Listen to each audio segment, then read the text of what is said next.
Hillary Clinton and her supporters certainly are blaming it all on James Comey because the momentum was rising, and then, bam, he came out late in the game and reopened the email investigation. Do you blame James Comey? Would you, if not for James Comey?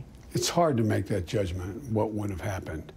But we're mixing two things now. James Comey wasn't investigating the Russians. James Comey was investigating her emails. And so I just want to make sure. I know you didn't intend to do that, but if he had not reopened the email investigation. A separate question, had he not reopened that investigation, look, there's no doubt that it had to hurt her. There's no way it could have helped her, that happening. Whether that was enough to make the 72,000 vote difference in the key states, it remains to be seen. But let me put it this way, it sure didn't help. Would she have won if she were a better candidate?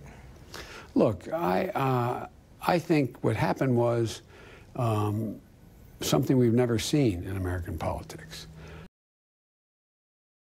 Out of public life and the press, thought that he had disqualified himself 15 times, by the things he said about his groping women. And what I realized was, for example, the Shorenstein School up at Harvard University did a study. Only 4% of all the chatter and all the news about Hillary Clinton had to do with issues. He was looking at it in retrospect. Think about when he started losing the fight on the floor of the House and Senate on health care. What did he do? He started talking about taking a knee in a football game, Kaepernick and these distracting initiatives of his, which you think would be disqualifying for other candidates, seemed to work for him because he kept off the subject matter. She never was able to get to the subject matter.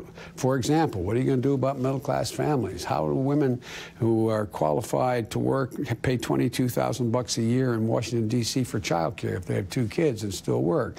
How do we make sure that people who have children and they're making a total of 60 can send them to college?